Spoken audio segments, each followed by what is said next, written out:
ये हमारी सासू माँ है जी। हाँ। तो इनके 9 लड़की लड़की हैं 9 लड़कियां हैं जी। नवधा भक्ति। तो लड़का है नहीं इनके। आपकी तो 9 बेटियां हैं। अच्छा जी। अरे अच्छा के आप बताओ हैं कि नहीं, कितनी बेटियां हैं? 9 है जी। राधे राधे गुरुजी। जी आपके चरणों में कोटि कोटि प्रणाम। खुश रहिए। हमारी माता जी आपसे कुछ पूछना चाह रही है। 1 साल के में 3 बार हम यहाँ आ चुके, हाँ पर आपसे हमारी बात नहीं हुई। बताओ। तो इनका कुछ मार्गदर्शन करवाना चाहते हैं हम आपके द्वारा। का आपकी भक्ति में आप में इतनी रम गई 1 साल में, बहुत ज्यादा। बताओ। इनके ये हमारी सासू माँ है जी। हाँ। तो इनके 9 लड़की लड़की हैं 9 लड़कियां हैं जी। नवधा भक्ति। तो लड़का है नहीं इनके। ठीक है। तो इसी बात को लेके बस कैसे होगा, क्या होगा, कैसे क्या नहीं। अच्छा तो है, बात कराओ। गुरुजी प्रणाम। मैया कैसी हो? ठीक है गुरुजी। आपकी तो 9 बेटियां हैं। अच्छा जी। अरे अच्छा के आप बताओ हैं कि नहीं, कितनी बेटियां हैं? 9 है जी। नवधा भक्ति हैं ये। कौन है? नौ दुर्गा है बस ये तो। नवधा भक्ति। भक्ति 9 प्रकार की होती है, तो आपकी बेटियां भी 9 हैं। अच्छा जी। तो आपकी बेटियों से आप खुश नहीं है क्या? नहीं जी, बेटियों से तो घबरा नहीं रहे। जब पब्लिक को, जब मैं 3 साल हो गए मुझे यहाँ से जुड़ो हुआ हो, हाँ। तो अब मोहल्ले वाले नु कहे नु को तू तो बावली हो रही उनके चक्कर में। हाँ तो बोल दियो कि मेरा 10वां बेटा है अनिरुद्ध, मैं आपको बेटा हूँ, ऐसे ही बोल नहीं दियो। मतलब इनको भक्ति के चक्कर में तू बावली हो रही है और तू। हाँ तो बाबरी इस उम्र में ना होंगी तो का तेरी उम्र में होंगे, ऐसे बोल दियो करो।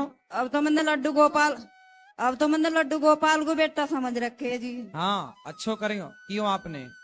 बस उनके चक्कर में रहूंगी मैं रात दिन। और मुझे आप सही है। मुझे इतना अपनी बस दे दो।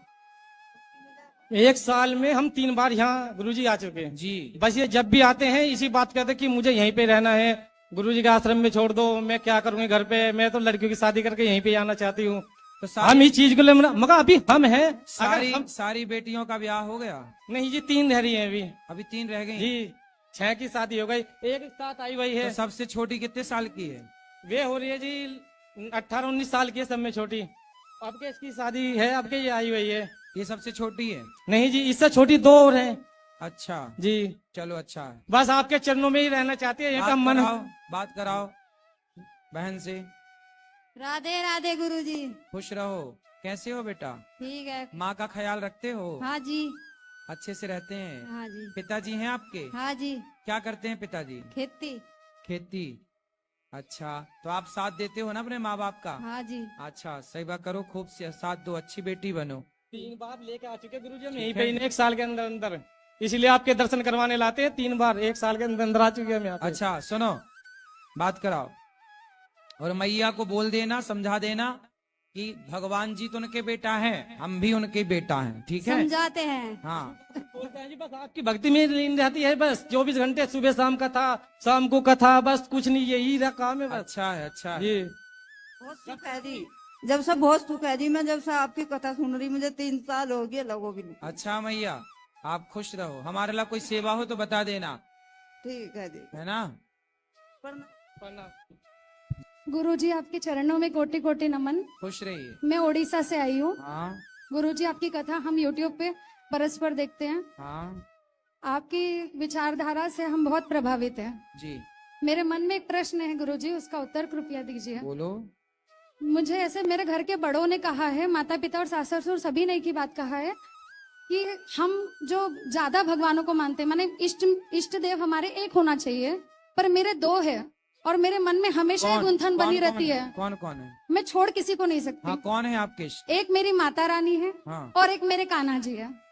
अरे तो कान्हा जी की जो आप माता रानी जिन्हें कह रहे हैं, वही तो कृष्ण की शक्ति हैं, वही तो राधा हैं, तो वो दोनों एक ही हैं, अलग अलग नहीं। धन्यवाद गुरुजी, धन्यवाद। मैं निहाल हो गई, ये आपका उत्तर सुन के आज मैं निहाल हो गई गुरुजी, धन्यवाद। मेरी कई सालों की मन की गुंथन आज आपने दूर कर दी।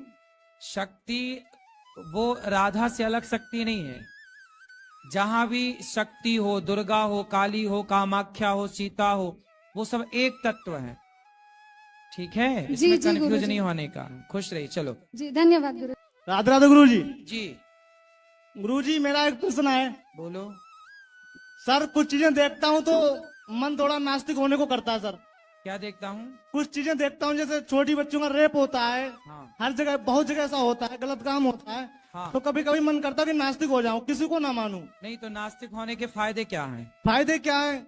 जब साइंटिफिक हो जाऊं मैं, हैं? साइंटिफिक हो जाऊं, साइंटिफिक Scientific- वैज्ञानिक की चीजें मानूं हर चीज को। क्या साइंटिफिक मैं नहीं हूँ? सर हो, लेकिन फिर मन नहीं लगता है, इसलिए मैं आपसे मिलने आया हूँ गुरुजी। मन बेटा देखो, कोई बलात्कार करता है जी गुरुजी। तो ये तो उसके अपने विचार हैं, उसने गलत संगति पाई, गलत संस्कार पाए, तो ये तो उसकी गलती है ना। जी गुरुजी। उसने गलत माहौल में पला बढ़ा। यदि सही माहौल, सही संस्कार होंगे तो कोई किसी का बलात्कार क्यों करेगा बेटा? इसमें हर जगह भगवान की गलती नहीं होती। लेकिन गुरुजी, भगवान ने तो सबको बुद्धि दे रखी है ना। क्या जी गुरुजी। क्या बलात्कारियों को पता नहीं होता कि हम कर रहे हैं जो वो गलत? गुरुजी बहुत से बलात्कारी होते हैं, वो छूट जाते हैं सर, आराम से गलियों में घूमते हैं, उनका कुछ नहीं होता है। उनके लिए कानून फांसी ही होनी चाहिए। सही हाँ है। सर, हाँ गुरुजी। सही है। राधे राधे गुरुजी। राधे राधे। चलो और किसका? हाँ बोलो। दोस्तों वीडियो में बने रहें क्योंकि अभी और भी हैरान कर देने वाली बातें सामने आने वाली है। आचार्य जी, आपको मेरा कोटि कटी आपके चरणों में नमन प्रणाम। खुश रहो। मैं आज धन्य हो गया कि मुझे आपके दर्शन हुए, और कथा में तो मैं आपका बहुत सालों से सुनते आ रहा हूँ, और मैं वृंदावन केवल गौरी गोपाल आश्रम के माध्यम के लिए आया, और यहाँ आपका कथा सुनते सुनते कुछ हमारे घर में परवाही कलह भी चलती है, तो हम छोड़ छाड़ के परिवार चले आए कि हम अब आएंगे। लेकिन हम यहाँ आए तो सोचे पहले कहाँ जाएंगे। गौरी गोपाल आश्रम का कोटि कोटि धन्यवाद कि कोई भी अनजान व्यक्ति आ सकता है वहां पर, और कुछ तो उसको सुविधाएं मिलती है। बस मेरा एक क्वेश्चन ये है सर कि मैं तो अपना परिवार छोड़ के चला आया हूँ, लेकिन आपके ही कथा के माध्यम से सुनते हैं कि अपना परिवार को भी ध्यान दीजिए। परिवार को क्यों छोड़ दिया आपने? सर हम जो प्रॉपर्टी बनाए थे अपनी मिसेज के नाम से बनाए थे, उसका उन्होंने दुरुपयोग, मतलब उसके लिए हमको हम पिताजी के नाम से ले रहे थे, तो मेरे पिताजी बोले कि ये तुम्हारी प्रॉपर्टी है, तुम अपने नाम से लो। हम बोले पापा जी आप अपने नाम से ले नहीं तो लीजिए। तुम अपने नाम से क्यों नहीं लिए? हम अपने नाम से रजिस्ट्री का पेपर बनाए, तो हम पुरुष लोग परिवार के लिए न कमाते हैं सर। हमारी पत्नी बोली कि हमारा नाम डाल दीजिए। अच्छा। हम डाल दिए, उसको लेकर के वो हमें टॉर्चर भी करती रहती हैं। फिर पत्नी के नाम पे घर हो गया जी। फिर क्या किया उसने? तो हम कुछ नहीं, आपका सत्संग सुन के बहुत संतोष रहता है, दिन भर अपना राधे जाप करते रहते। हम बोले ठीक है भैया आप अपना तो पत्नी ने घर का कैसे मिसयूज किया? मिसयूज करती हैं कि कुछ सुनती नहीं है आपकी? जी। अब उनको लग रहा है कि घर तो है ही अपने कब्जे में। घर तो अपने कब्जे में है, और ये मेरी समस्या नहीं है। हमें लग रहा है कि आज के समय में जो ये माहौल चल रहा है ये अधिकांश लोगों का है। ऐसे में बहुत से लोग हमसे बोलते हैं कि कृष्णा ये तुम समस्या में अकेले नहीं हो। एक मेरे बहुत अच्छे व्यापारी हैं। स्त्रियां समझती नहीं है।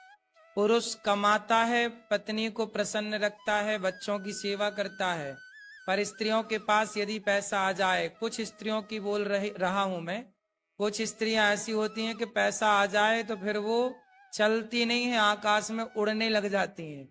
उनको लगता है अपने च भगवान है, खुद को ही भगवान मान लेती हैं, और पति को तो बिल्कुल ऐसी झंडू बाम मान लेती हैं कि तुम तो ऐसे ही हो, कुछ नहीं है। और पिता यहाँ तक इसलिए जब भी घर वर खरीदो तो आप पहले अपने नाम से खरीदो। हम कथा में कहते हैं कि पत्नी के नाम भी कुछ करो, लेकिन पहले अपने नाम पे कर लो भैया, फिर कुछ और ज्यादा भगवान दे तो फिर कुछ पत्नी के नाम पे। क्योंकि कुछ पत्नियां ऐसी होती हैं जैसी आपकी हैं कि यदि उन्हें 4 पैसा मिल जाए तो उनके हिसाब बदल जाते हैं। प्रभु जी एक क्वेश्चन ये है कि मैं यहाँ पे क्या वृंदावन में रहूं, क्योंकि मेरी एक बिटिया है 12 साल की। तो पत्नी आपसे बात नहीं करती क्या अच्छे से? नहीं, हम तो प्रभु जी 1 साल से मैं खुद अपना अब बताओ, देखो कितना गलत किया पत्नी ने, बेचारे ने। देखो कितना विश्वास होता है कि मर्द का परिवार के प्रति कि भाई मेरी पत्नी मुझे कभी थोड़ी धोखा देगी। और देखो प्रॉपर्टी उसके नाम हो गई तो अपने पति को अब देखती भी नहीं है धोखा, जबकि ऐसा नहीं करना चाहिए। एहसान पानी भी कोई पिलाए तो उसका एहसान मानना चाहिए, पर पति तो आपका ही है, पत्नी भी आपकी है, ऐसी बातें बिल्कुल अशोभनीय है। हर पुरुष अपनी पत्नी और अपने बच्चों के लिए दिन रात कमाता है, दिन रात पीड़ता है, परेशान होता है, फिर भी यदि पत्नियां ऐसा करें तो ये बहुत बहुत गलत है। आज 5 दिन हो गया हमको वृंदावन में। सुबह ऐसे में फिर स्त्रियों के प्रति लोगों की विश्वास टूट जाएगा। पहले के जमाने पता क्या होता था? पहले के जमाने में पुरुष वर्ग सारा पैसा कमा के पत्नी को देता था, क्योंकि पहले की पत्नियां विश्वास पात्र थीं। आज बहुत सारे पुरुष ना कमा के पैसा पत्नियों को नहीं देते। बहुत सारे पुरुष पैसा अपने पास रखते हैं, अपने ताले पे रखते हैं, अपनी चाबी रखते हैं, पत्नियों को नहीं देते। क्यों? क्योंकि ये सब सुन सुन के कि भाई कहीं अपनी वाली भी ऐसी ना हो जाए। अभी कुछ दिन पहले और हुआ था ऐसी केस कि एक पति पैसा लाता और पत्नी को पढ़ा के एसडीएम बनाया। सुना था हमने टीवी पे, एसडीएम बनाया, पत्नी एसडीएम बन गई तो अपने वाले को छोड़ दिया और वो भी किसी और एसडीएम से सेट हो गई। मस्त एसडीएम हो गए और वो बाल बेचारा रोता रहा। मेहनत कर करके बेचारे ने पढ़ाया पत्नी को कि चलो पत्नी पढ़ जाए। यदि ऐसा करेंगी स्त्रियां तो फिर विश्वास उठ जाएगा। इसलिए मेरी प्रार्थना है, मेरी बहनों, मेरी माँ, ऐसा पति को तो धोखा ना दो। जो पति को धोखा दे सकती है फिर भगवान क्या कभी उस पर विश्वास करेगा कोई समाज, कोई व्यक्ति? गुरुदेव 5वां दिन मेरा है। मेरी बेटी ही मुझे 2-3 बार कॉल कर चुकी, पत्नी फोन नहीं करती हैं। मैं यहाँ ये आपसे अब करेगी, मैंने समझा दिया। क्या नाम है आपकी पत्नी का? सुनीता। सुनीता। अब ये सुनेगी सुनीता। बेटा सुनीता ध्यान से सुनो। पति अंध बहिर क्रोधी अति दीना, ऐसा हूं पति कर किए अपमाना। देखो पति नालायक है। पति, तुम शराब तो नहीं पीते? मैं आज तक 45 साल एज हो गए, एक सुपारी भी मुंह में नहीं डालता। यदि पति शराब पीता है, पति गलत है, तो मैं मानता हूं कि स्त्रियों को पति को समझाना चाहिए और फिर आप जो निर्णय लो वो ठीक है।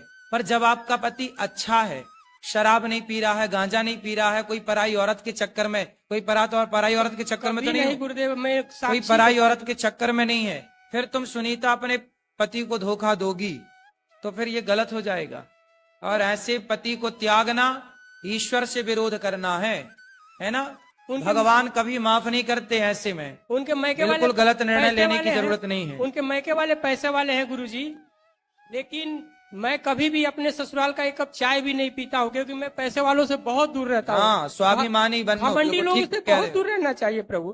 केवल यही रखता है कि मुझे कोई दोष ना लगे कि मैं कितने का घर लिया था आपने जो पत्नी के नाम कर दिया? 60 लाख रुपए का। 60 लाख? वो भी बैंक से, उसमें 25 लाख का लोन भी है मेरे ऊपर सर। मैं कोरोना बाद मेरा व्यवसाय, लोन आप चुका रहे हैं, कब्जा पत्नी ने कर लिया। कोरोना बाद मेरा व्यवसाय पूरा चौपट हो गया सर। उसके बाद से ही मैं डिस्टर्ब चल रहा हूँ। अब मेहनत करो, डिस्टर्ब नहीं, मैंने समझा दिया। एक काम करना, पत्नी को मेरे पास लेके आना। एक बार आपसे मिलने का मुझे... हाँ, मैं मिलूंगा। पत्नी को भी ले आना, मैं बात करूंगा आपकी पत्नी से। बहुत बहुत 60 लाख पाके बताओ वो पति को भूल गई। श्रीमन नारायण प्रभु।